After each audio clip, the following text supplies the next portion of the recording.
So hello everybody, good morning and welcome back to the EduphoreIAS Hindu analysis series.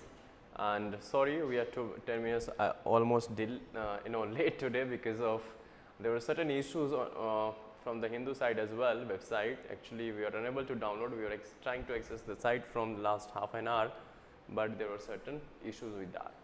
Okay, so let us not waste any further time. Start with the today's Hindu newspaper analysis, and that is today is 16th of June. So let us see, as usual, what we do. Actually, let us first focus on front page. सबसे पहले हम first page पे ध्यान देंगे कि यहाँ से हमारे लिए from exam point of view और जीएस सिलेबस के अकॉर्डिंग क्या इंपॉर्टेंट आर्टिकल्स हैं आज के लिए. ठीक है, चलो. So first and foremost, you know what is going on, though the name is Viper Joy, but it has not been that joyful, you know. So strong winds batter Gujarat as cyclone makes landfall. Landfall is when cyclone, you know, interacts, or let us say of course interacts with the what what this let us say this जो अपना ये सी है, ठीक है. So when this gusty wind, you know, makes contact with this sea, especially somewhere in the coastal zone areas.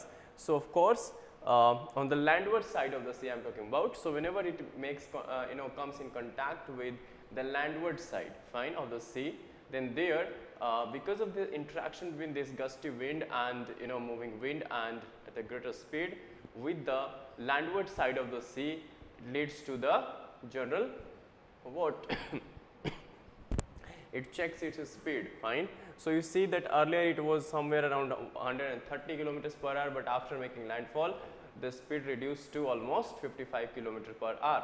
So this is how, because then it, you know, of course it loses moisture and all getting from the sea, and of course the basic mechanism which drives the cyclone. I hope we have already discussed it few days back. So this has been the scenario from the last 10-12 days. This Viper Joy, or the cyclone, tropical cyclone Viper Joy, has been in the news, fine.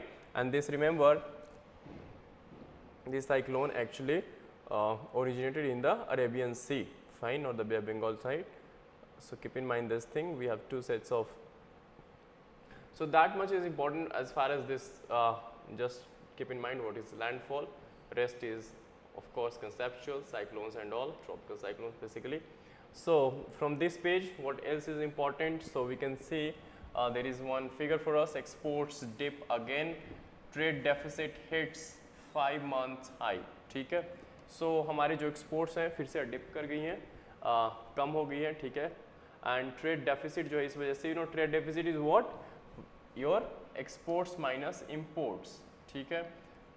सो अगर import आपकी ज़्यादा है, मतलब minus ज़्यादा है plus कम है, तो of course you have more of your trade deficit. और when your exports more than means अगर आप बाहर वाले देश को ज़्यादा चीज़ें भेज रहे हो, ठीक है, एक्सपोर्ट कर रहे हो, it means you have trade surplus, means your exports are more than your imports.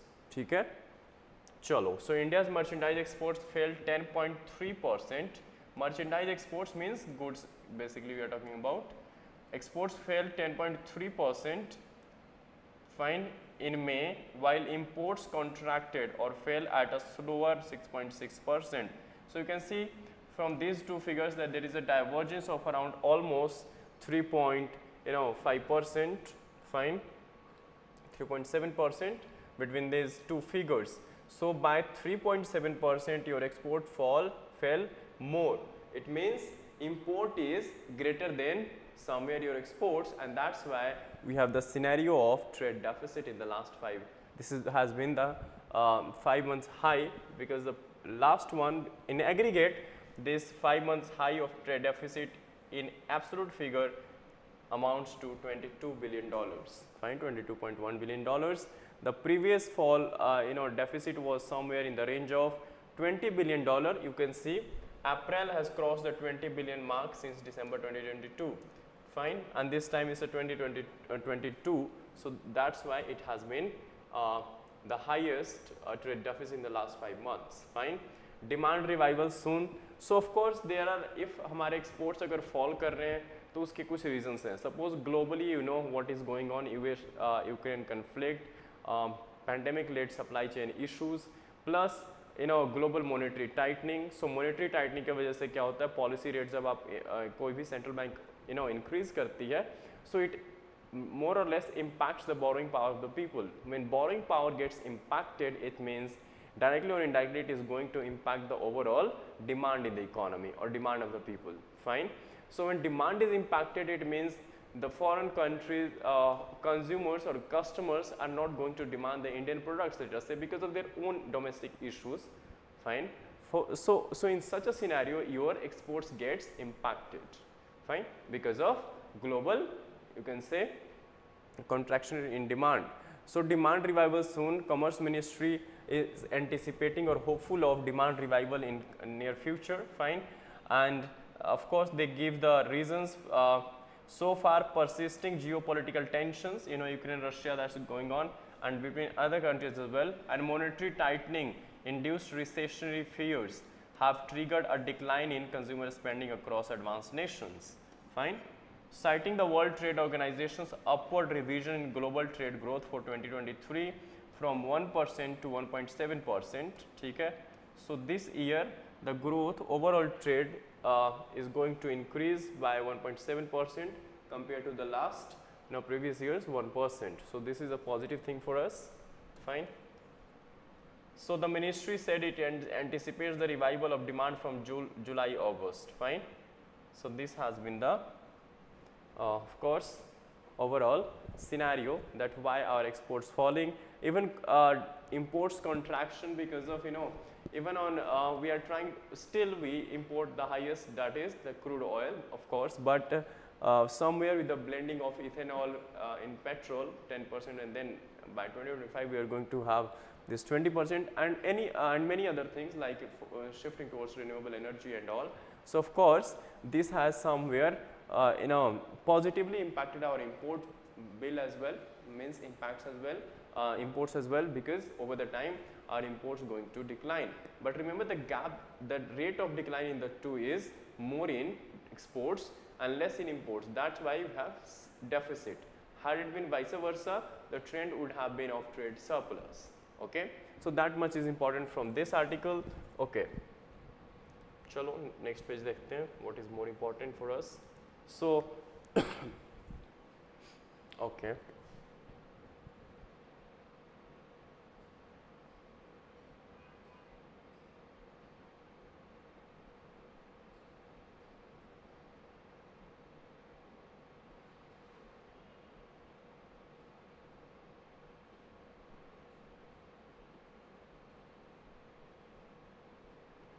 okay.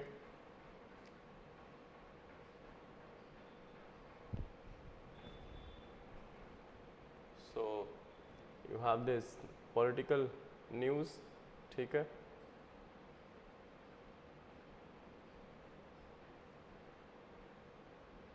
Okay, again local news and political as well, more of politics, ठीक है, politics and politics only. So in pages का हमारे लिए कोई खास importance नहीं है, इसलिए let us go to the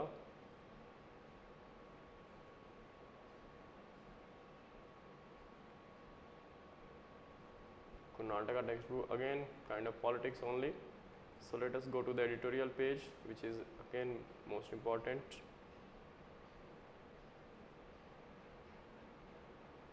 So let us focus to that. Okay, so finally we have landed on the most important pages, and let us start with the page editorial, of course today's editorial, and let us start with first. So Uniform Civil Code, in the red left side you can see the small article about Uniform Civil Code. We have already discussed it time and again, even yesterday I gave you the context for this. So this is even artificial related intelligence related discussions. We have had around 2-3 articles related to this, but there are certain new insights into this, certain new terminology and all. So we'll be focusing on those important things which have not yet we have not yet covered, or something new addition to our existing set of knowledge. So reflections on artificial intelligence as friend और foe. So of course इसमें positive and negative दोनों चीज़ों की बात करेंगे, friend भी and फो भी. सो artificial intelligence has been dominating the headlines for its terms and also fears being expressed by many including some of the best minds in AI. बिल्कुल ठीक बात है. The Association for Computing Machinery released almost, we have discussed even including the best minds including Elon Musk, Tesla chairman and even Twitter chairman nowadays. So of course led by the world's top, let us say this, entrepreneurs or of course technocrats. They came up with the warning for the world not to be blindly dependent on AI, fine, and that's why global regulation for AI is must. And yesterday only we discussed that, and a day before yesterday also, Hiroshima AI process has been led by G7 nations. So they are discussing the way forward, or they are coming up with the global regulation mechanism or system for AI. Alongside that, we have also yesterday we had this small context that EU is going to come up with certain set of laws and regulations for the AI, fine, this evolving field for technology, fine. So these are all the things which is which has been mentioned in this introductory paragraph. Okay. So there is again a deep concern about AI among many of course experts as well. So what is behind this? Areas of use, limitations and AGI. So this AGI is new for related to this article, something new which we should be aware of. So AI systems are capable of exhibiting superhuman performance on a specific or narrow task, which has made it to the news in the field of chess, Go, and is also in biochemistry. So these are applications that AI has been this can be used especially in performing superhuman tasks, plus even the games like chess and Go, which is Go is a game several order harder than even chess, and also in biochemistry, especially for protein synthesis or folding. So the performance and utility of AI जो है improve as the task is narrowed, making them valuable assistance to humans. ठीक है. So task जो है जितना छोटा करते जाओगे, narrow करते जाओगे, कम करते जाओगे, making their utility and performance improves. Speech recognition, these are the examples what they can do. Speech recognition, translation and even identifying common objects such as photographs are just few tasks that AI system tackle today, even exceeding human performance in some instances. Their performance and utility degrade on more general or ill-defined tasks. They are weak in integrating inferences across situations based on the common sense human have. Okay, so the biggest lacuna or the biggest drawback of artificial intelligence as the name suggests, intelligence which is artificial actually mimics the human intelligence, fine, but the biggest issue is it lacks common sense, fine, because it's a machine driven technology, you can say. So once you program, it would behave like in the same manner, fine. So it lacks basic that humans have, that is of common sense, fine. Artificial general intelligence, AGI. What exactly is the AGI? So artificial general intelligence refers to intelligence that is not limited or narrow. Think of it as a human common sense but absent in AI system. बिल्कुल ठीक बात है कि artificial general intelligence, one is artificial intelligence, other is general intelligence. So artificial general intelligence means the intelligence which is not limited or narrow नहीं है, fine, means not actually working specifically in a modified, let us say, program or a particular set of program driven let us say algorithm and all. So think of it, you can think of it as a human common sense but absent. Of course I said initially that a human common sense is missing in the AIs. That's the biggest issue so far. So common sense will make human save his life in a life threatening situation. बिल्कुल ठीक बात है. While a robot may remain unmoved. ठीक बात है कि इसको programme ही नहीं किया गया कि अगर कोई लाइफ थ्रेटनिंग सिचुएशन आए तो वहाँ से दौड़ जाए, ठीक है. Rather it would remain standing there, fine, it will stand there.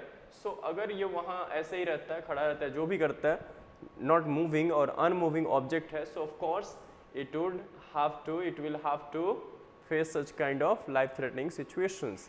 Whether it would impact it or not, that's another thing, but of course with due to this laxity of or lacking of common sense, it cannot take on the spot decisions, rather it can behave only in a programmed manner. ठीक है, so there are no credible efforts towards building AGI yet. ठीक है, so अभी तक AGI, that is artificial general intelligence, and when we are talking about general intelligence, keep in mind that we are talking about the take the example of, let us say, common sense, fine, human common sense, which is not there in the current set of AIs. Many experts believe AGI will never be achieved by a machine. Others believe it could be in the future, far future. So of course, many believe that AGI, that is general intelligence, cannot be achieved by such kind of AIs, artificial intelligence, or machines. But others believe it can in the let us say far future. So big moment for AI was the release of ChatGPT. ठीक है, in November 2022, of course, it came up as a revolution in the field of especially artificial intelligence. ChatGPT, fine. ChatGPT is generative AI tool that uses large language model or machine language to generate text. ठीक है, as we have already discussed it, it can write essay for you, it can give answers to your queries, questions, and lot of things it can do. Fine, it can regenerate many of the responses. LLMs are large artificial neural networks that ingest large amounts of digital text to build a statistical model. Fine, so basically they ingest large number of digital data or text to build a statistical model. Fine, they are data driven or machine driven tools. Several LLMs have been built by Google, Meta, Amazon, and others. ChatGPT's stunning success in generating flawless paragraphs caught the world's attention. Fine, so ChatGPT has this a stunning success, especially with respect to generating flawless text or paragraphs.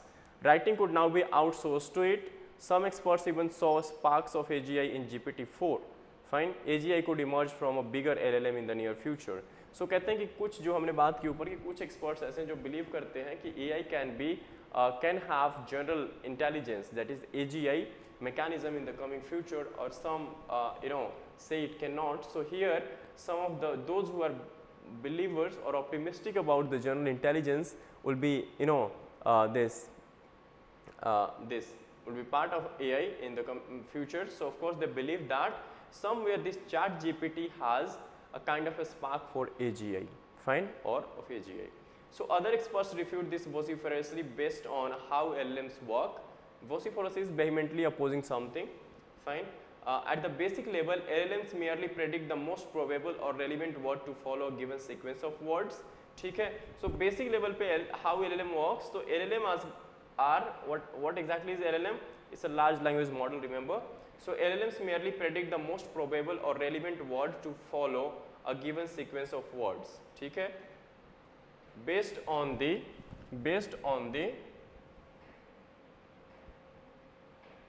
learned statistical model, fine. So these are of course based on statistical models. Okay, moving forward, they are just stochastic parrots. Stochastic is something random, fine. Stochastic parrots with no sense of meaning.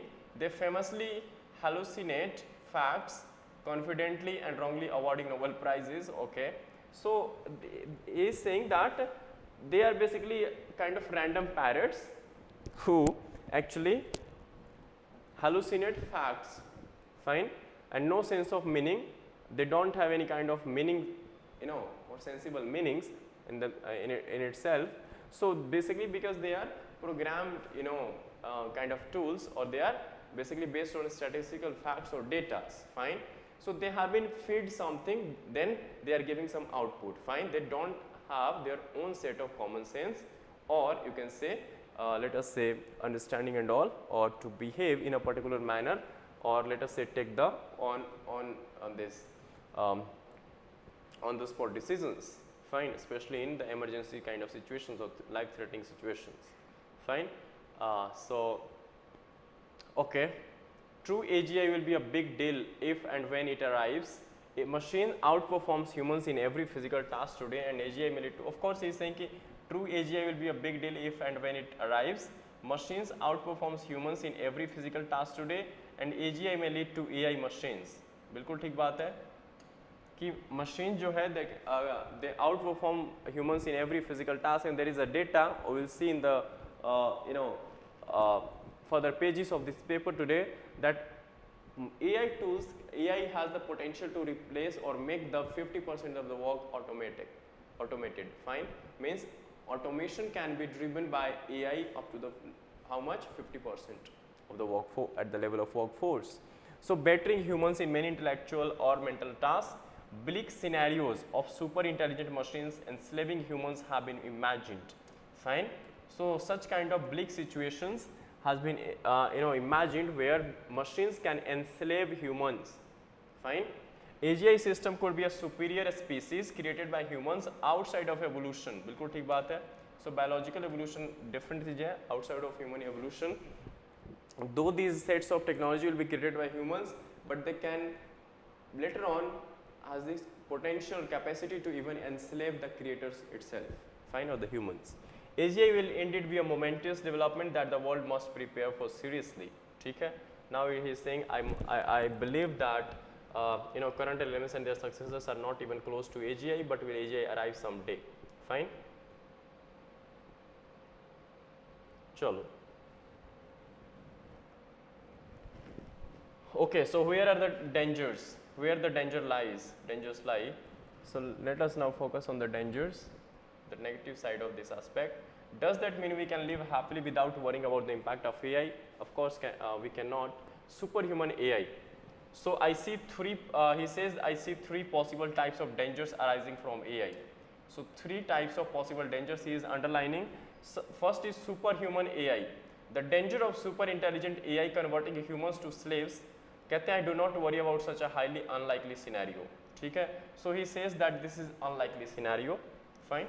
But the dangers are there of AI enslaving the human beings. Fine. Second is malicious humans with powerful AI tools. Let us say terrorists using such kind of tools. AI tools are relatively easy to build, even narrow AI tools. So of course, if some such kind of tools goes in the hands of malicious people, let us say terrorists or anti-state elements, fine. So of course, it would be a problematic scenario. Fine. Because what can be the problems? It can of course lead to, let us say, it can lead to untruths, generation of fake news, and create a deep mental anguish leading to self-harm. Even public opinion can be manipulated to affect democratic elections. बिल्कुल ठीक बात है. And AI tools work globally, taking little cognizance of boundaries and barriers. Individual malice can instantly impact the globe, and governments may approve or support such actions against enemies. Of course, one set of government or country can use such kind of tools against as a tool, of course, to harm or decisively to another state or the enemy state. Fine. Okay. Further, we have no effective defense against malicious human behavior. Well-meaning people have expressed concern about AI-powered smart weapons in the military, of course. So even their applications could be there in the defense as well, fine, or military as well. So he says, I do not see any easy defense against the malicious use of AI. So this is again a point, matter of concern, grave concern that there is no defense as such against the malicious use of AI. Third is highly capable and inscrutable AIs. Scrutiny नहीं हो सकती इनकी, and they are of course highly capable. AI systems will continue to improve and will be employed to assist humans. They may end up harming some sections more than others unintentionally. ठीक है? So machines can even harm despite the best intentions of their creators. These systems are created using machine learning from data from the world and can perpetuate the shortcoming of the data. ठीक बात है? These are based on data, and if there are certain issues in the data itself, fine. So of course the result would be catastrophe or disastrous as well. So they may introduce asymmetric behaviors that go against certain groups. Fine. Camera-based face recognition system have been shown to be more. He is giving an example. Camera-based recognition system जो है that shown to be more, accurate on fair-skinned men than on dark-skinned women. Fine. So this is again a kind of that camera-based recognition seems happen to be more accurate on fair-skinned men than on dark-skinned women. Fine, again a matter of concern because such things leads to what? Of course, unintended consequences. So such unintended and unknown bias can be catastrophic, that is disastrous, in AI system that steer autonomous cars and diagnose medical conditions. Of course, if such kind of biases are there between male and female, or between, you know, let us say black and of course fair skinned and darker skinned people, so there could be, you know, disastrous impacts or results, especially when we'll be, you know, using them for, let us say, autonomous cars or even for diagnosing in medical fields. So privacy is a critical concern. Of course, privacy is a critical concern for such kind of tools. Algorithmic system because such system watch the world constantly. Every person can be tracked always, violating the fundamental right to privacy under Article 21 of the Indian Constitution. Another worry is about who develops these technologies and how. Most recent advances took place in companies. So of course, another issue is whether they are government driven or government, you know, let us say government companies have developed this, or the commercial ventures, let us say Google, this Amazon and all. So most recent advances, another good example he gives is ChatGPT was, let us say, developed by OpenAI, which began as, I think OpenAI, this CEO was recently in India, was developed by OpenAI, which began as a non-profit and transformed into a for-profit entity. So earlier started as a let us say non-profit company or organization, and later transformed itself with the world, you know, level acceptance for a profit entity. Other players in the AI game are Google, Meta, Microsoft and Apple. Commercial entities with no effective public oversight are the centers of action. So that is the issue. The commercial entities with no public oversight or the governmental oversight are at the center of the action. Do they have the incentive to keep AI system just? Of course, where commerce is involved, of course they would be moving beyond just and fair and equity things. Everything that affects humans significantly needs public oversight or regulation. ठीक बात है? Anything impacting the citizens' needs or public needs, oversight or regulation. AI system can have a serious, long-lasting negative impact on individuals. Yet they can be deployed on mass scale instantly with no oversight. How do we bring about effective regulation without stifling creativity? What are the parameters about an AI system that needs to be watched carefully, and how? There is a very little understanding of all these serious concerns. Okay, how we are going to regulate them? What are the set of parameters about an AI system that needs to be watched carefully, and how we are going to watch it or track it? So there is very little understanding on such kind of issues. Many a social media debate rages about AI leading to destruction. Amidst doomsday scenarios, solutions such as banning or pausing research and development AI, as suggested by many, are neither practical nor effective. So he is saying that banning altogether the development of AIs or pausing research and development doesn't seem to be either practical or an effective solutions. So they may draw attention away from the serious issues posed by insufficient scrutiny of AI. So focus is on need to talk more about the unintentional harm AI may inflict on some of or all of humanity. These are solvable, but concerted efforts are needed. Of course, if there are problems, we have solutions as well, provided we are ready to I mean, where we are actually focusing on, only on the problems or on the solutions even. So of course, with the concentrated efforts and of course globally we want to have let us say a common this regulation mechanism for AI, so we can move in that direction as well. Awareness and debates on these issues are largely absent in India. So what is the India's position? India must be prepared for such things, but currently debates and awareness is largely absent. The adoption of AI system is low in the country, but those used are mostly made in the West. We need systematic evaluation of their efficacy and shortcomings in Indian situation. So हमें उनकी efficacy कितनी है, usefulness क्या है and shortcomings क्या है, इसको हमें timely evaluate करने की ज़रूरत है इंडिया में. We need to establish mechanisms of checks and balances before large scale deployment of AI system. बिल्कुल ठीक बात है कि large scale checks and balances हमें देखने होंगे before large scale deployment in our country. AI holds tremendous potential in different sectors such as public health, agriculture, transportation, governance, because इनकी potential जो है that is tremendous, and we exploit India's advantage in them. We need more discussions to make AI system more responsible, fair, just to our society. Fine. The European Union, of course, yesterday only we discussed कि coming up with the is on the verge of enacting an AI Act, ठीक है, that proposed regulation based on the stratification. Stratification is basically division in let us say large number of layers or groups basically of potential risks, ठीक है. So different risk को categorize करेंगे. India needs framework for itself, keeping in mind that regulations have been heavy-handed as well as lax in the past.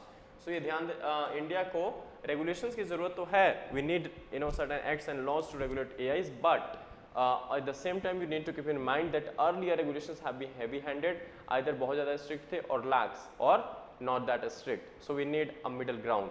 Find a moderate set of laws and regulations to govern the current evolutionary phase or of this AI, fine, artificial intelligence. So good piece of article.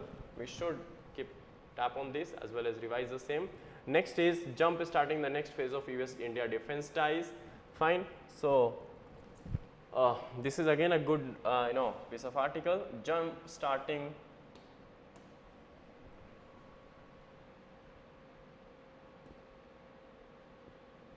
next phase of US-India defense ties.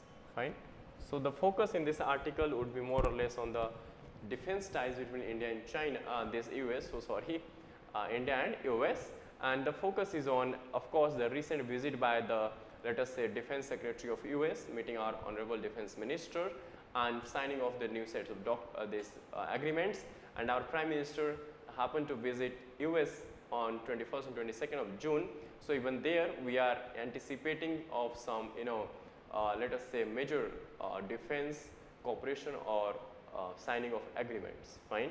This has been more or less covered, and we'll see how and where they are actually focusing. So let us start. Over the last few years, there has been incredible momentum in US-India ties, ठीक है, driven primarily by their defense relationships, ठीक है. So over the time, we know that both of the nations coming closer, and bilaterally we are getting closer to US as well.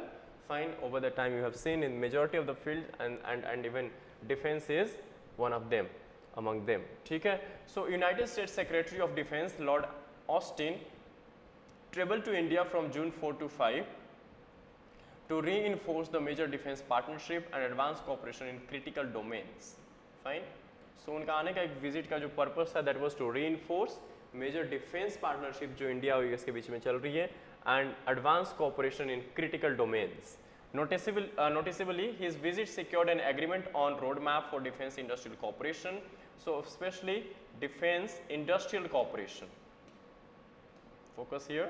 Announced as a part of the US-India initiative on critical and emerging technology. So at times you get direct question in prelims, though this has been now an old agreement, because it was concluded itself in May 2022. So because it could be asked somewhere that ICET is an agreement between which among the two countries, or India has signed ICET which among the following countries, or ICET is related to which among the following. So it is related to critical and emerging technologies. Fine. And which had its inaugural meeting in January. Okay, the roadmap envisages boosting defense manufacturing in India through greater technological cooperation. A very good, you can say point here, that this roadmap actually envisages thinking of let us say a possibility of something, or thinking of possible or favorable results in future. Fine. Or happening of some things in future. Fine. Or let us say imagining as kind of favorable situation in future. So roadmap envisages boosting defense manufacturing in India through greater technological cooperation, while the objectives complement India's own, of course. So this complements India's own objective of Atmanirbhar Bharat or self-reliance mission, ठीक है, and its desire to lessen import dependence. ठीक बात है. It potentially repositions the US in the broader context of the US-India strategic relationships. So of course, there is a win-win situation on the both sides. First, this objective of driving the India's manufacturing sector, especially in with respect to defense, with the set of technological transports or let us say technological cooperation from the US side. So of course it very much complements our own set of objectives related to Atmanirbhar Bharat or self-reliance mission. Alongside that, it also repositions USA as at the center of or in the broader context of US-India strategic relationships. So the visit's objective had two important legs. So जो Defense Secretary आए थे Lord Austin, that visit had two important legs. First is technological innovation and second growing military cooperation. Fine. So you can see defense relations. One of the most important steps taken during the visit was towards strengthening the bilateral defense relationship by creating a roadmap to promote collaboration in the defense industry. So जो important step ली गई, one of the important steps during this visit of Lord Austin, Defense Secretary of US, was to strengthen the bilateral defense relationship by creating a roadmap to promote collaboration in the defense industry. Fine. Further, this roadmap aims to expedite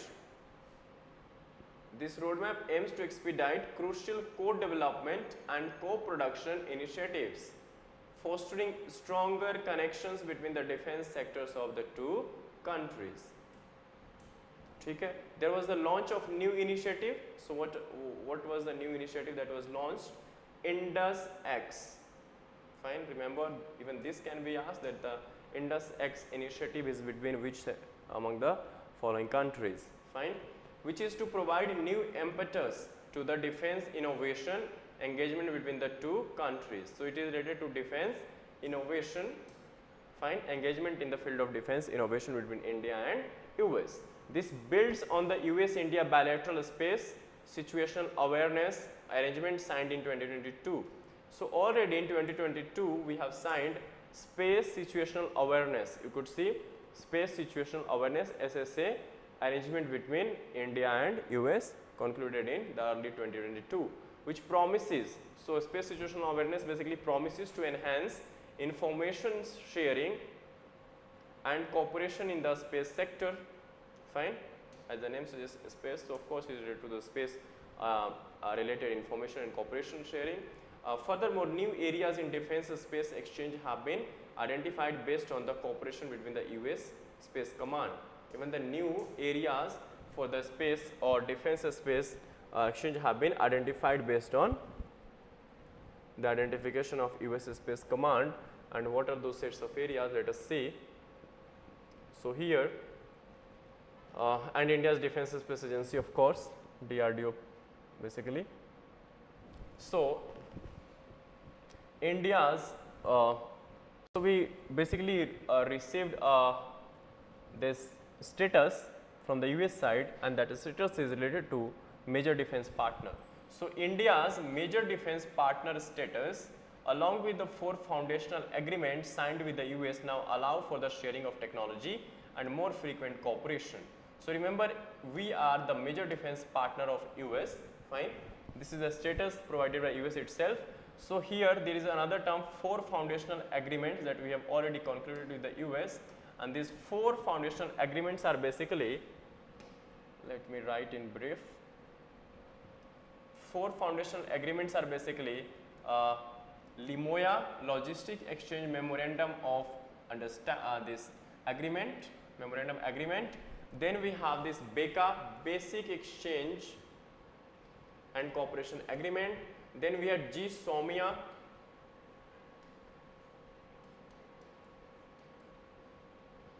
Geospatial basically, and military this information related agreement. And last one was COMCASA. I hope all of you might recall this, COMCASA. Communication related to the military and security arrangements basically. Fine. So these are the 4 foundational agreements that we have already concluded with the US, that is Limoya, BECA, GSOMIA and COMCASA. Okay? Signed with the US now allow for the sharing of technology and more frequent cooperation between the 2 sets of countries. So these have not only allowed the sharing of sensitive because these, all 4 foundational agreements are quite sensitive in nature, you can see from the name itself.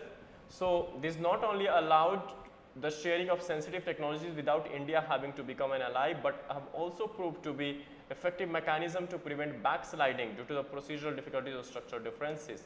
So this status of major defense, partner status from the US to India, alongside that the signing of the 4 foundation agreement between the India and US has not just paved the way for further deepening of defense ties, but also at the same time, tried to check the, or prove to be an effective mechanism to prevent backsliding, fine, like an ethical approach you can say, due to procedural difficulties or structural differences, fine. So of course the 2 countries have decided to move decisively, move forward decisively in the field of defense cooperation. Okay, so the Indo-Pacific imperative.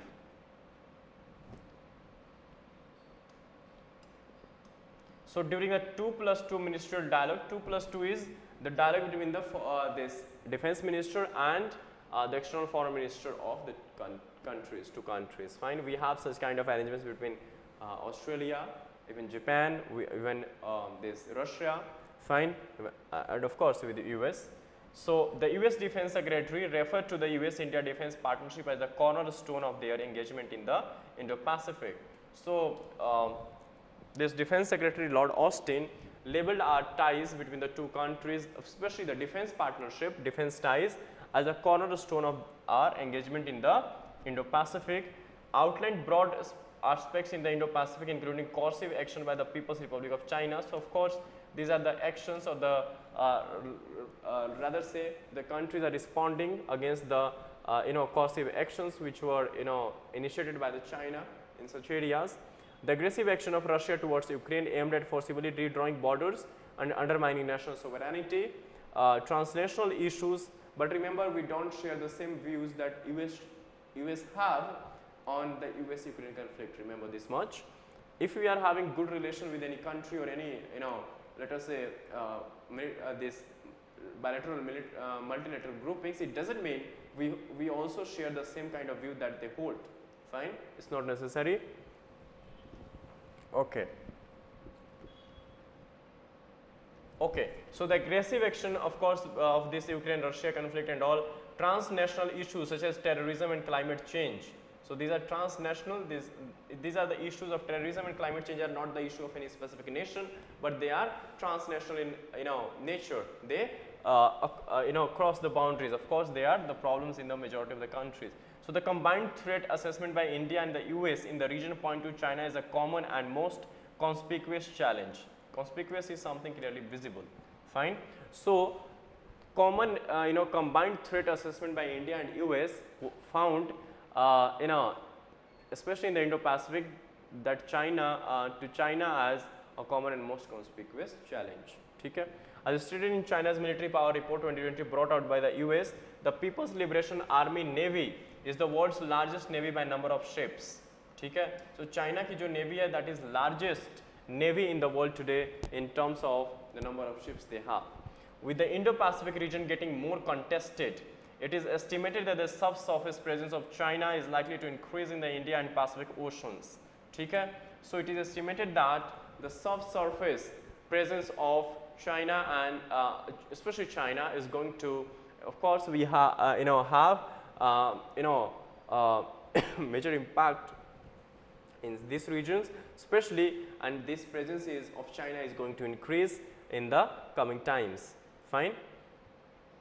Okay, further, beyond the Indo-Pacific, a strong rationale for projecting broader industrial cooperation between the India and US companies. Okay, so of course our focus is on industrial cooperation, especially the defense industrial cooperation, fine.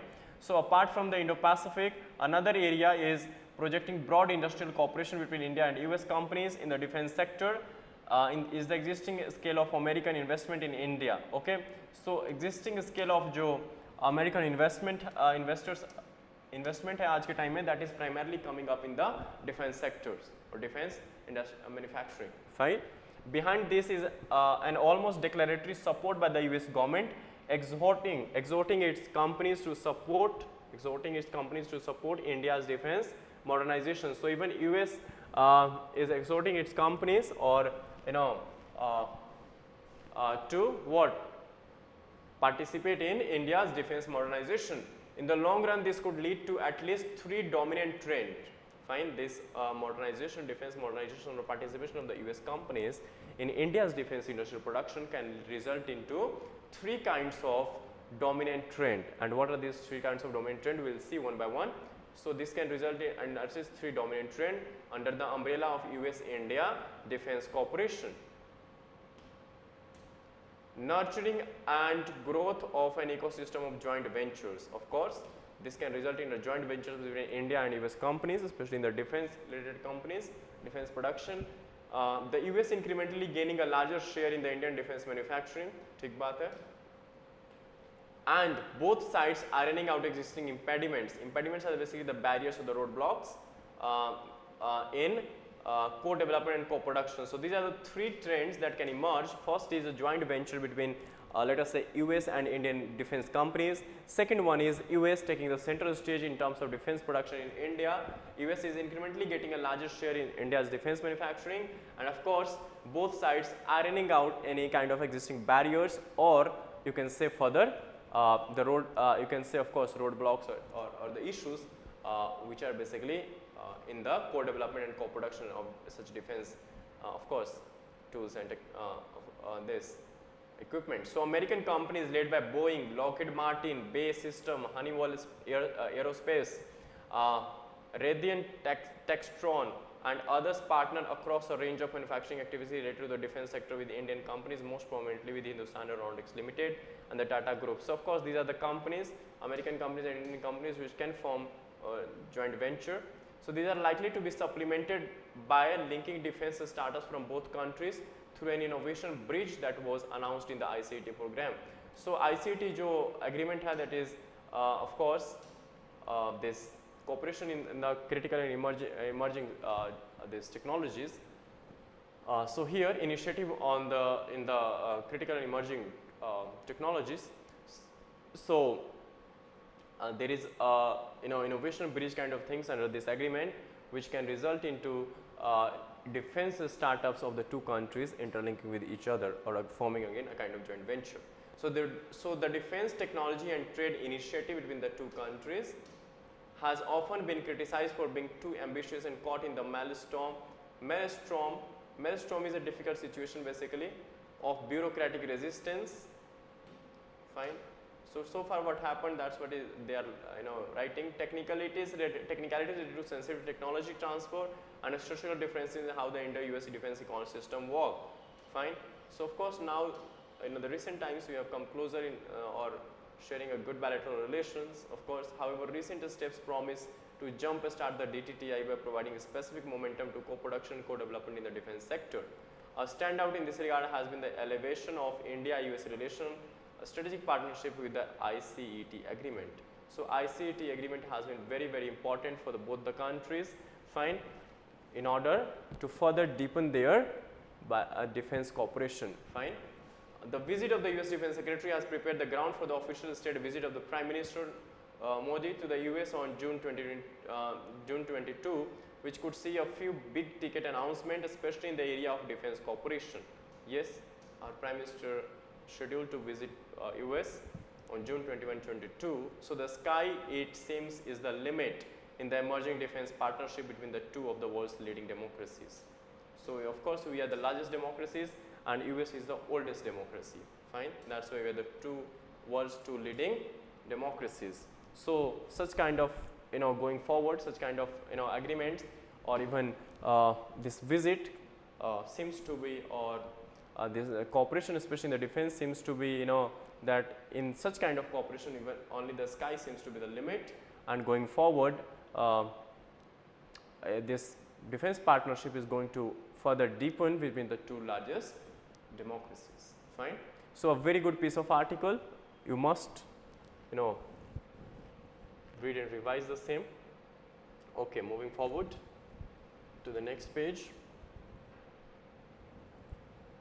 Next is again question and answer kind of this thing, and that is related to, is the Indian Railways stretched beyond its capacity? Recently what happened in Balasore, we have discussed already. So now this is related to whether the railway is stretched beyond its capacity or not. So let us see quickly this. So of course the background first, on June 2 an accident involving 3 trains took place in Balasore district of Odisha. It claimed almost 288 lives and left more than 1200 people injured. The tragedy has left several questions in its wake about safety, signaling and overcrowding. So these were the questions left over. In conversation moderated, okay, so there is a kind of conversation or question answer system, this we'll see, and the 2 writers who should be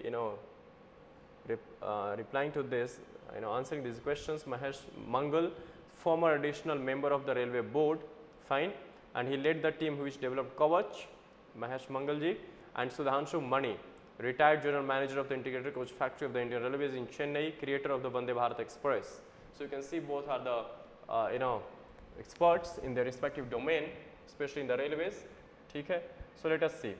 When maintenance works of the railways, first question, are undertaken, automatic signaling is stopped and there is a manual takeover of the system. Okay. So when maintenance works of the railways are undertaken, automatic signaling is stopped in 2015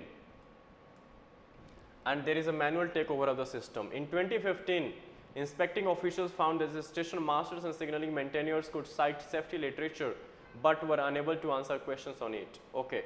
They found that mock drills had not been conducted at all points, safety clamps had not been greased and locks and keys had not been numbered properly. Some relay rooms were found to be open. The automatic signaling system may be designed to fail on the side of safety, but how do we strengthen manual systems? So the question is about the automatic signaling versus manual signaling. Automatic signaling that we actually stopped in the 2015 when we started the maintenance works of the railways were undertaken. So this question is about automatic signaling and how to strengthen the manual system, manual signaling basically. Okay, so first is MM, that is Mahesh Mangal.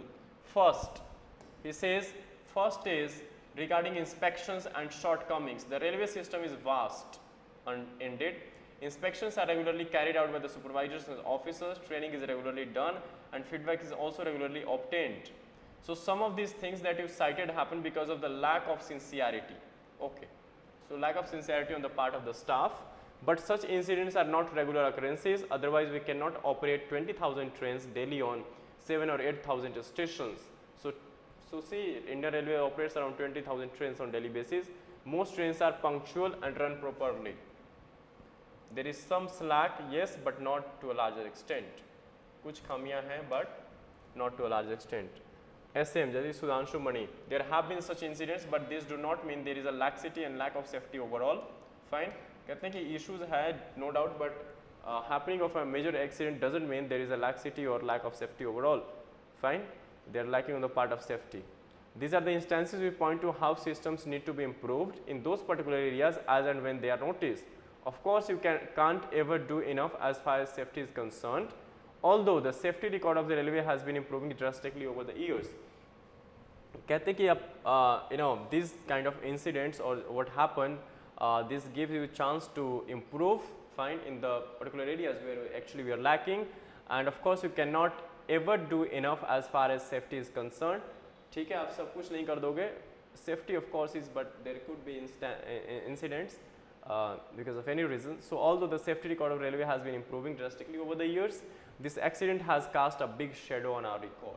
ठीक है, so he accepts that this particular accident has cast a big shadow on the overall record of the railway safety.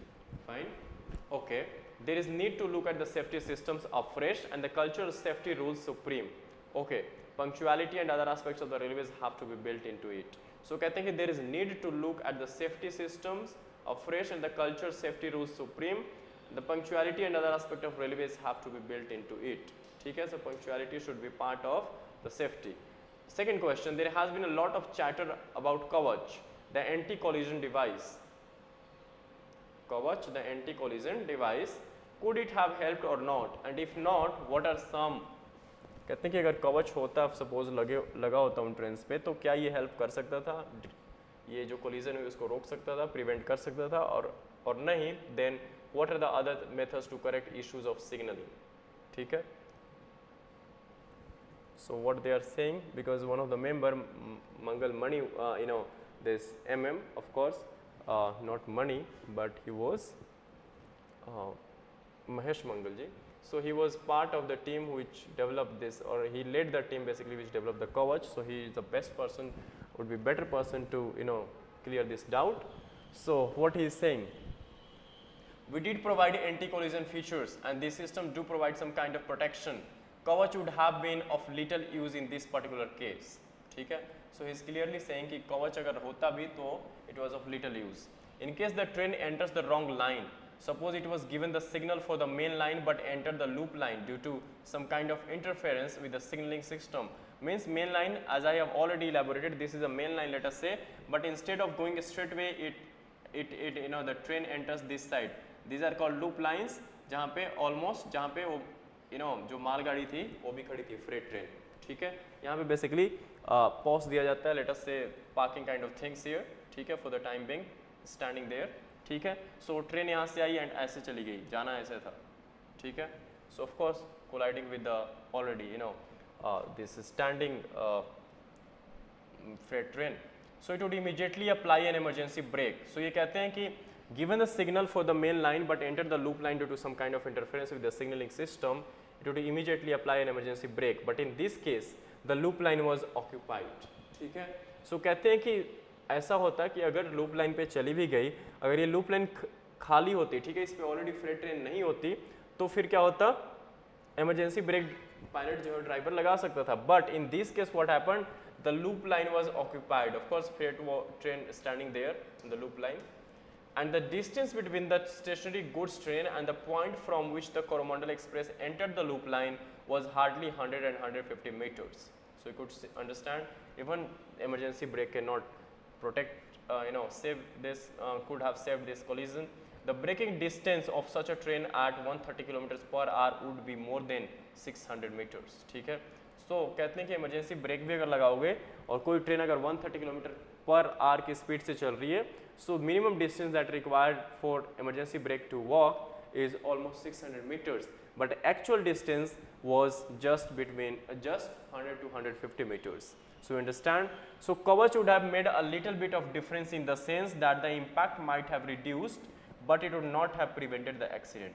So Kavach की वजह से क्या होता, impact might have reduced, but prevent नहीं कर सकता था एक्सीडेंट को. सो indeed एटलीस्ट इम्पैक्ट तो रिड्यूस हो ही जाता. सुधांशु मणि जी क्या कहते हैं, one can do an impact analysis and know how much Kavach would have helped since the front coaches of the Coromandel express were overcrowded. I doubt if the fatalities would have reduce substantially. So ये कहते हैं कि it is a matter of analysis, impact analysis to check how much Kavach would have helped, but since front coaches of this Coromandel Express was overcrowded, so in that case he says I doubt that fatalities would have reduced substantially. So उस case में ये कम chance था कि fatalities और जो deaths हुई हैं उनको reduce किया जा सकता था substantially. There has been a lot of talk about Kavach not being there. It's been under development since 2012. The speed of Kavach rollout should be increased. बिल्कुल ठीक है कि कवच जो है been under development since 2012, ठीक है, 10 साल हो चुके हैं. The speed of the कवच rollout should be increased, बढ़ाना चाहिए, ठीक है, स्पीड बढ़ानी जानी चाहिए, बिकॉज अभी भी कवच ऑल जो ऑल ओवर जो स्टेशंस हैं, जो स्पेशली जो डिविजन्स हैं उसमें अभी तक ये रोल आउट नहीं हो पाया है, ठीक है. So that's the issue. It is going to make the system safer of course on a par with the European rail system. So this is a very very good system. Is going to make the system foolproof or ensure the safety that is on par with the European rail system. And it will also increase the capacity of the system because it gives an advanced warning to the driver. It has multiple advantages. Okay? So it also gives advanced warning to the drivers. Of course, it will therefore increase the capacity of the system overall, increase the efficacy. So the rollout is just 4%, so we need faster implementation. You can see that where we are lacking, of course, every time we lack on the implementation side. So just 4% of rollout, out of total 100% of the capacity, we have still we could have implemented it on just 4% of the this required tracks and all station. So we need faster implementation, not stations or tracks, but rather trains. Fine, because coverage is going to be, of course, overloaded on trains only. So you spoke about general bogies. Migrant workers often travel in these general compartments, which cost only 370 a ticket. Sometimes their employers give them sleeper class tickets. How does overcrowding impact the way coaches are designed? Okay, so now the question is about how does overcrowding impacts the way coaches are designed. ठीक है, so overcrowding is a fact. Sudhanshu Mani जी कहते हैं कि overcrowding is indeed a fact, reality है, बिल्कुल ठीक बात है. Sometimes what happens, the lack of safety results in such an accident only once in a while, whereas lack of punctuality results in delays of trains. So this is what he has said. Sometimes compartments are filled with 3-4 times their capacity. 3-4 times their capacity. You will hear people saying that these passengers don't pay enough and so they travel like that, but that's not what you see in developed country. We have to work assuming that we become a developed country. So कहते हैं कि ये हमें 3 से 4 गुना ज़्यादा more compartment जो है concentrated होते हैं. सो वी नीड टू और लोग कहते हैं कि बिना टिकट के चढ़ गए ये लोग, बट ऐसा नहीं है. We need to have we need to work assuming that we are become developed country. ठीक है, बिकॉज डेवलप्ड कंट्री में ये सिनेरियोज नहीं है. And that would mean every Indian has to travel with dignity if not great comfort. Fine, so इसका मतलब ये है कि हर इंडियन जो ट्रेवल कर रहा है ट्रेन में, he can travel with dignity, at least not with, if not great comfort. ठीक है, so dignity means seat or berth for everyone. ठीक है, so he is underlining here talking about the dignity, and dignity in this sense means everybody getting seat or berth. ठीक है, किसी को खड़ा होना नहीं पड़ रहा है यहाँ फालतू की उसमें भीड़ नहीं है. अगर 100 सीट्स हैं तो 100 ही ऑक्यूपेंसी होनी चाहिए. Now it may appear to be impossible looking at the way trains are run today, but I don't believe that it is impossible. कहते हैं कि ये डिफ़िकल्ट है, ज़रूर लग रहा है, इम्पॉसिबल लग रहा है जिस हिसाब से आज हम ट्रेन चला रहे हैं, but it's not impossible. More stress is required on elite trains. ठीक है, कहते हैं कि more stress need to be given to the elite trains which are remunerative, that money can be use to run longer trains और design coaches which can accommodate more passengers. So in nutshell you can say he is talking about cross subsidization, कि more of Vande Bharat kind of trains चलाओ, high speed trains चलाओ, elite trains चलाओ जहाँ पे higher तबके के लोग travel करते हैं, and you can charge higher from them, and then these remunerations could be used to cross subsidize or even to, let us say, used for running longer trains, fine, or even for designing coaches which can accommodate more of the passengers. Fine. Okay, Mahesh मंगल जी क्या कहते हैं? I don't think that accidents can happen with overcrowding. You see how trains operate in the Mumbai suburban railway. During peak hours, the trains are filled more than 2-3 times the capacity. Yet people travel in these trains as other means of transportation are not available or are costly or difficult to adopt. So ये Mumbai suburban railway के example देते हैं कि वहाँ पे 2 से 3 time ज़्यादा उसी कैपेसिटी से लोग ट्रेवल करते हैं, especially during the peak hours. But he says he doubts the correlation between the accidents and the overcrowding of trains. Fine.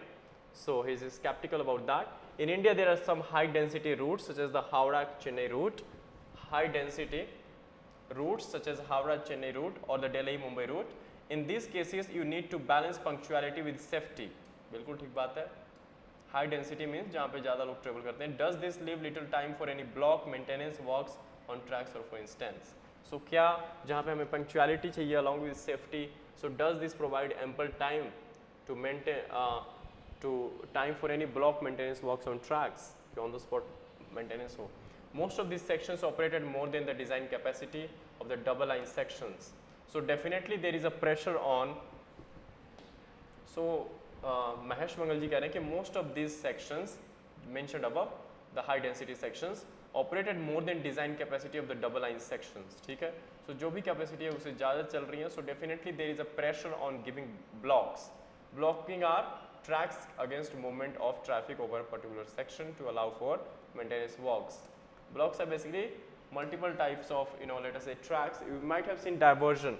जैसे एक रेलवे ट्रैक ऐसे है, सीधी जा रही है, एंड आपने यहाँ देखा होगा इधर से इधर भी लूप हो रहा है, इधर भी जा रहा है, ठीक है. There are multiple tracks from one single track. फाइन. सो ये इसीलिए बनाया जाता है सो दैट कि मेंटेनेंस वर्क का ध्यान रखा जा सके. Suppose if there is any fault in this, so train could be diverted from this side and आगे जाके फिर वो जो कर सकती है, ठीक है. Can get back to the main track. So and giving disconnection, which is disconnecting automatic signaling so that manual controls can take over for the setting of routes, and ensuring punctuality. Of course, 2-3 things could be done. There is a pressure on giving blocks, so giving disconnections. As I said, you are disconnecting the train from the main track, keeping taking it, but this would happen through manual signaling, not automatic signaling. Fine. I hope you understand this much. So यहाँ से फिर आपको main track पे, इसी track पे आगे से ले जाके आपको फर्दर आप ट्रेन को उस पर कर सकते हो, but that would be done only through manual signalling, ठीक है. And giving डिसकनेक्शंस.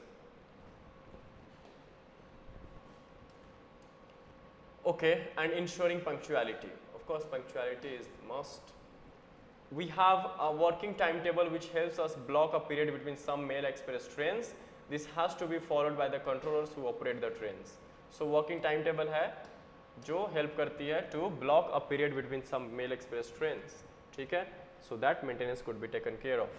Often this is not followed because trains run late and so they are unable to give the 2-hour period which are available for the block. Punctuality is monitored 24/7. Okay. There is awareness among all the staff regarding safety. The lack of safety results in such an accident. So punctuality and safety are the major concerns here, major points, and especially the safety results in such a lack of safety results in such kind of measures accidents. Okay. Further.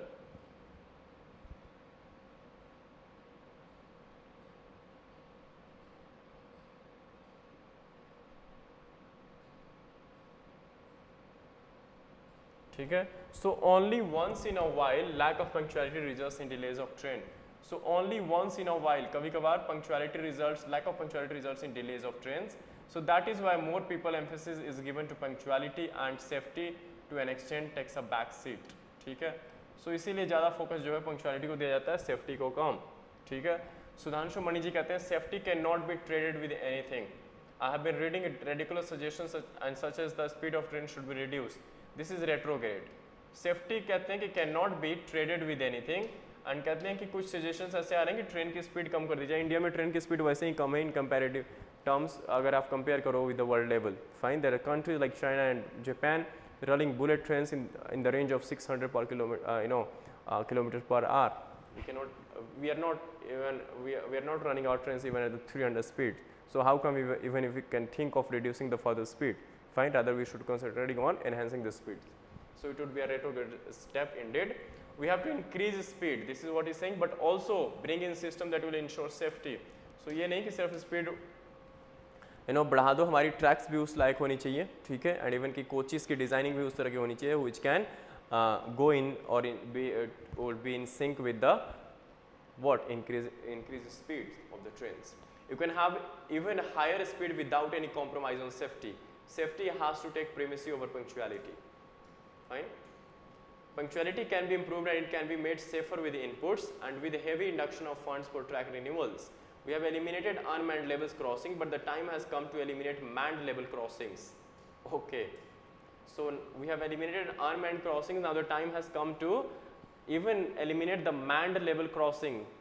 Means we need to make it automatic, automatize the system, which can cause delays. Of course, manual अगर आप कुछ issue कर रहे हो, manually अगर आप handle कर रहे हो तो इट टेक्स टाइम, ठीक है. That's the biggest difference between this man and technology. Technologies are far better और superior in managing the things than man. So grade separation is a solution. Separate करो through gradings. There is a need for more focus on coverage, track renewal and elimination of level crossings, ठीक है. So focus कहाँ होना चाहिए? On coverage, track renewal and elimination of level crossings. Last question is the Commission of Railway Safety, CRS, which is under the aegis of the Ministry of Aviation. Okay. Commission of Railway Safety comes under the aegis of Ministry of Aviation. Remember this. Has taken over the investigation into the Balasore accident. Simultaneously, there is a CBI inquiry going on. So, why is the CRS under the Ministry of Aviation? A very good question. Its name is Commission of Railway Safety, which is under Ministry of Aviation, Civil Aviation. The question is, why is the CRS under the Ministry of Civil Aviation? Good question. So, the Commissioner of Railway Safety is a former member of the Railways who cannot go back to the Railways after joining this organization. This is what they are saying. Sudhanshu Mani जी कहते हैं कि the commissioner of railway safety जो है, commission of railway safety है तो इसका chairman भी तो होगा, कमिश्नर भी तो होगा, so who would be heading this commission. So of course the commissioner of railway safety कहते हैं is former member of railways who cannot go back to the railways after joining this organization. ठीक है, member तो हैं, farmer member railways के हैं, but he can not go back to the railways after joining this commission of railway safety and works under the Ministry of Civil Aviation.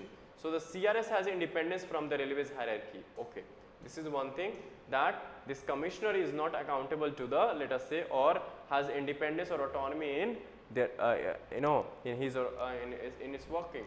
So the system has worked well in the past. They have made strong recommendations over the years.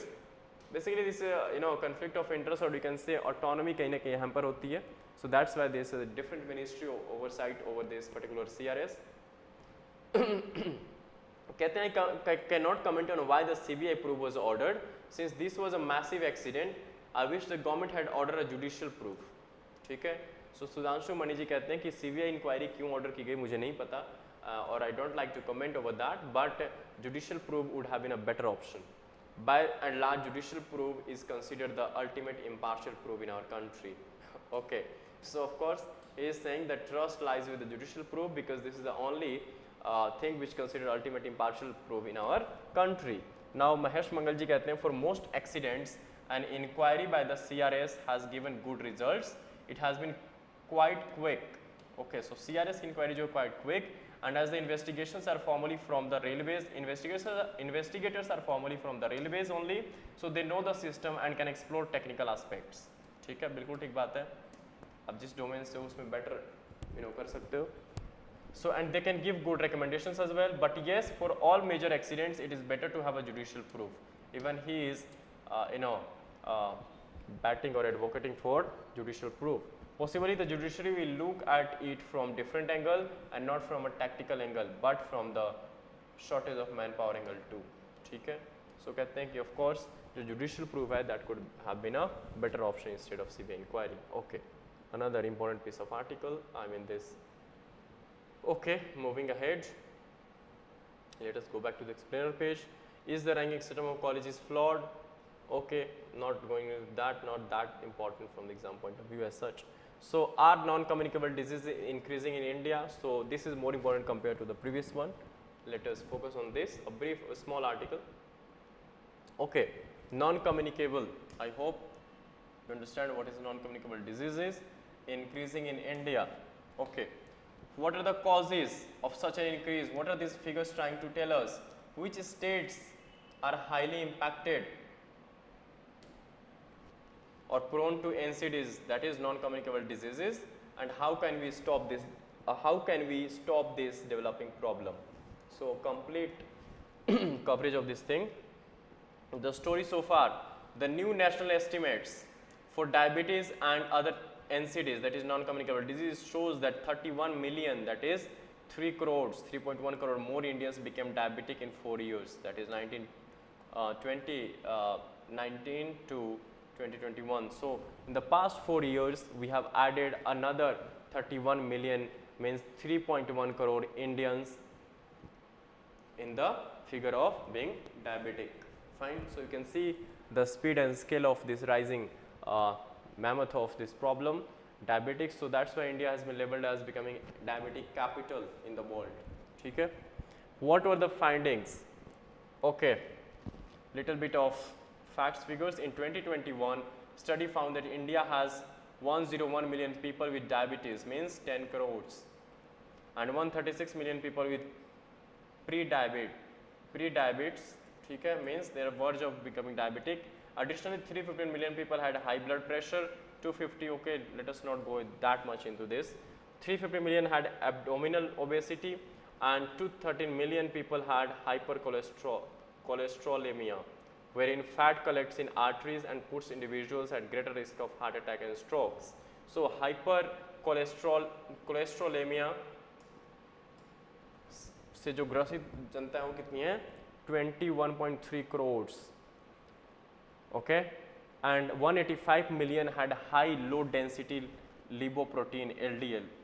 185 million had high low density lipoprotein cholesterol LDL, low and high, low density this lipoprotein. The decade-long nationwide study was founded by the Indian Council of Medical Research, ठीक है, and department, okay, let us not go into that. What is the significance of the study? The study is the first comprehensive epidemiological research paper which includes participants from 31 states and some union territories. So of course it's a comprehensive study because it is including people from 31 states and union territories with a large sample size of 1,13,043 individuals. There are two big trend indicators. First, so what are the two big trend indicators? First is diabetes and other metabolic non-communicable diseases such as hypertension, obesity and dyslipidemia are much more common than estimated previously in India. And second, so these are non-communicable diabetes, all of them are more than what actually being estimated earlier. And second trend is while currently urban regions had higher rates of all metabolic NCDs than rural areas, with the exception of diabetes, rural India will see a diabetes explosion in the next 5 years if left unregulated. So now the trend is shifting, not just rural urban India, but even there are people on the verge of becoming diabetic, and or they are at the stage of diabetic, let us say at the stage of pre-diabetic. So of course they are on the verge of contracting this diabetic in the next 5 years if left unregulated. The study also highlights interstate and intra-regional variations, that is between two sets of states and within a same state. The highest diabetes prevalence was found in Goa. So Goa is the leader in diabetes. ठीक है, Puducherry and Kerala. All of them are quite advanced. While pre-diabetes was prevalent in Sikkim, hypertension was the highest in Punjab.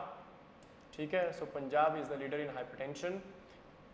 Generalized obesity and abdominal obesity were highest in Puducherry, not in Punjab. ठीक है, जैसा कि आप लोग सोचते हो ऐसा कुछ नहीं है.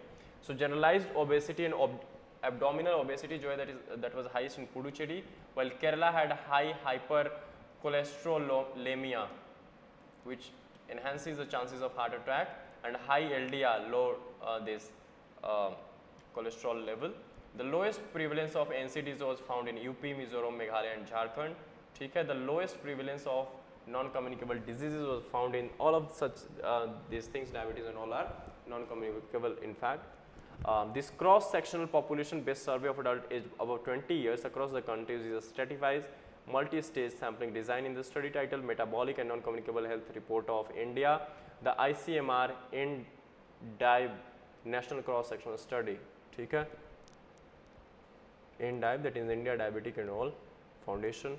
So while the diabetes epidemic is stabilizing in the more developed states of the country, it is still increasing in most of the other states. ठीक है, so कहते हैं कि diabetes की जो incidence है that is more or less stabilizing in more developed states, but is still increasing in most of the other states. Thus there are serious implications for the nation, warranting urgent state specific policies. So किस चीज़ की requirement है हमें? State specific policies की. Intervention to arrest the rapidly rising epidemic of metabolic NCDs in India. So how does this study impact India? While India in the past 4 years has substantially added to its burden of diabetes and hypertensive persons with generalized and abdominal obesity, the study gives us an early warning that if not controlled, this population is predisposed to NCDs and life-altering medical condition including strokes and heart attacks. Experts have explained that India is facing the dual problem of malnutrition. So we are facing the dual problem of malnutrition and obesity. ठीक है, What a paradoxical situation. On the one hand we have malnutrition issues, and the other hand we are facing the issues of obesity. ठीक है? Okay. There is availability of surplus food, but after being exposed to fast foods, a lack of sleep, exercise and stress creates a perfect setting for NCDs to latch on. ठीक है? So कहते हैं कि though we are self sufficient and we have availability of food, fine, still after being exposed to fast foods, you know, especially the current generation becoming fast, highly dependent on the fast foods, a lack of sleep, ठीक है, सोने की बीमारी, नींद नहीं आ रही, exercise, what is exercise, okay, and stress तो सबको ही है, creates a perfect setting for NCDs, non communicable disease के लिए. These are the perfect stages, or they are the, you can say, basic causes or most important causes which are setting the stage for NCDs. What is the way forward then? The answer to this developing problem is wellness and in having a lifestyle that encompasses healthy diet and exercise. Of course, the cure is in healthy diet, balanced diet and exercise. NCDs have also been one of the major concerns of the health ministry. It has identified the 4 major NCDs. So health ministry की भी ध्यान है इस पे, 4 major NCDs को, non communicable disease को even identify किया ministry ने, that is cardiovascular disease, cancers, chronic respiratory disease and diabetes. These are the 4 NCDs being identified by Ministry of Health as a matter of concern. They all share 4 behavioral risk factors. Fine. So all of these 4 has one common thing, that is they share behavioral risk factors: unhealthy diet, lack of physical activity and use of tobacco and alcohol. So these are the common causes for all of these 4. Programs have been brought in to strengthen the health infrastructure, human resource development, health promotion and awareness generation for prevention, early diagnosis and ensuring referrals to appropriate healthcare facilities for NCDs. So programs 2 चल रहे हैं, ठीक है, but और speed बढ़ानी पड़ेगी इनकी, and लोगों को अपने लेवल पे बैलेंस डाइट, साथ में एक्सरसाइज, ठीक है, physical exercise and all, and of course we have to of course switch to some other better things from this tobacco and of course alcohol consumption. So these are the, you can say, the things which of course push majority of the population under the grip of such NCDs in the future. Okay, so majority of the articles we have covered today. Now let us focus on some miscellaneous facts and figures quickly. Okay. So India to buy 31 MQ-9 Reaper UAVs, unmanned aerial vehicles, announcement during PM's US trip. So already हमने article में देखा कि जब हमारे prime minister 21-22 जून को जब US में होंगे तो वहाँ पे डिफेंस रिलेटेड टाइज और एग्रीमेंट्स कंक्लूड हो सकते हैं, एंड उसमें this is one of the 31 MQ-9 Reaper UAVs भी शामिल हो सकता है, ऑफ कोर्स शामिल है to buy. Fine.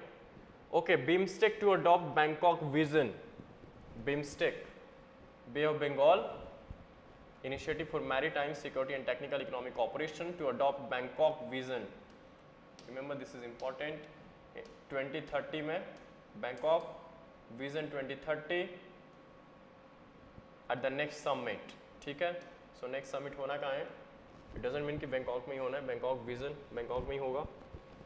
Let us check it out. The Bay of Bengal Initiative for Multi-Sectoral and Technical Cooperation, Technical and Economic Cooperation Summit at end of this year will adopt Bangkok Vision 2030. ठीक है? Okay. He, according to Saurav Kumar, Secretary East in the Ministry of External Affairs. Okay. He also stated that a Marine Transport Cooperation Agreement is expected to be concluded. So, Marine Transport Agreement, Cooperation Agreement is also expected to be concluded at the summit. Said that the Bangkok Vision 2030 would be an overarching kind of document and would give direction to the organization. Of course, that's why we are focusing on 2030. So Thailand has put forth the Bangkok Vision 2030, which seeks to propel BIMSTEC towards a region that is prosperous, resilient and open, moving us in a forward-looking trajectory. ठीक है? So of course Thailand ने propose किया, that's why the name is Bangkok. This vision, sustainable and balanced growth, and Thailand's Vice President, of course, he was speaking this. Towards this, an eminent group of persons has been introduced for monitoring progress in all 7 sectors. Okay, the first way is by enhancing regional interconnectedness. Fine. So focusing on the future, Thailand as the current chair has worked closely with the member states to prepare them for the future by trying to strengthen on 3 aspects. ठीक है, so 3 aspects ध्यान रखना क्या covered हो रहे हैं यहाँ पे. The first is enhancing regional interconnectedness, involvement of all stakeholders and promoting BIMSTEC internal strength. So these are the 3 things. First is enhancing regional interconnectedness, fine, especially maritime and all.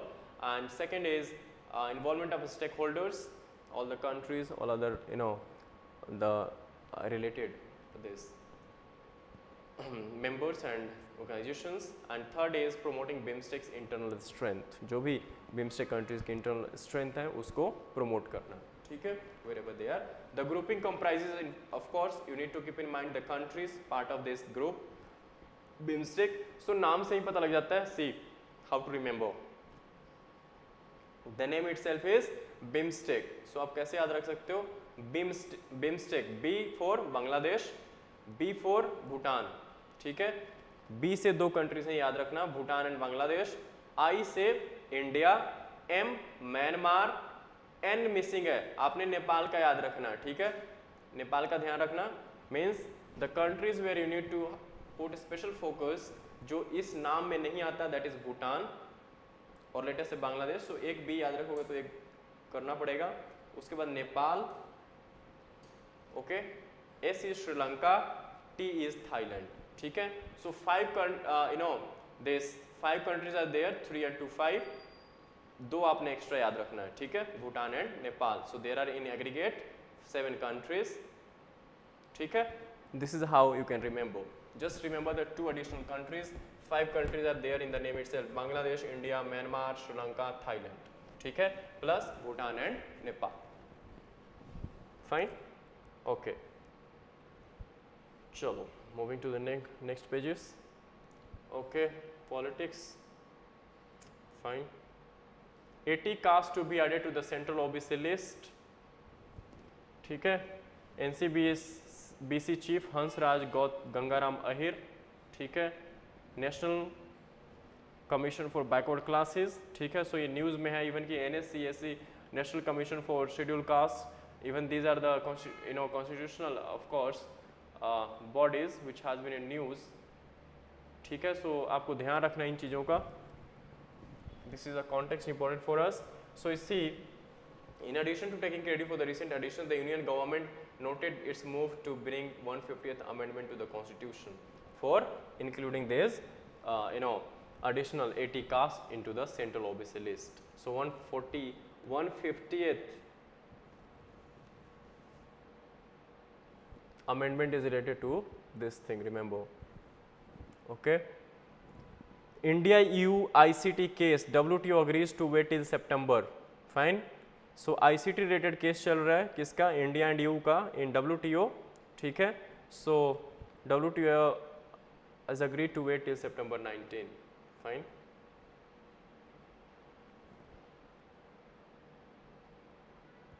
हुआ क्या इसमें? Basically India की import duties के against इस case file किया EU ने. ठीक है. ICT पे जो इंडिया ने इंपोर्ट ड्यूटीज़ इम्पोज की थी. ठीक है. So this case has been deferred up till September 19.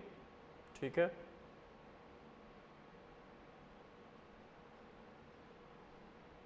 And already the judgment has been pronounced, and in this judgment the dispute panel of the WTO had ruled that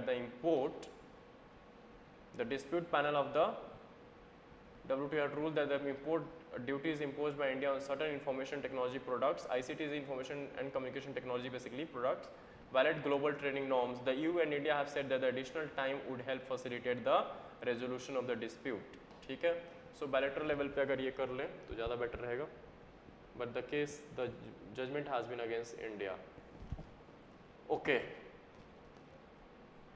Open market sales of food grains is stopped to contain inflation.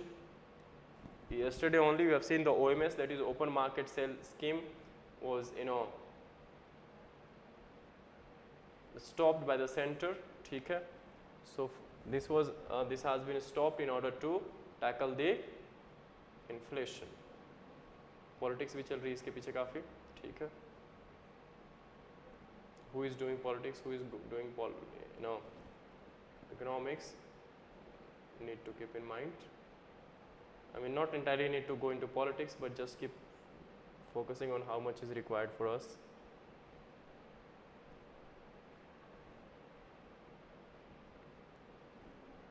Okay.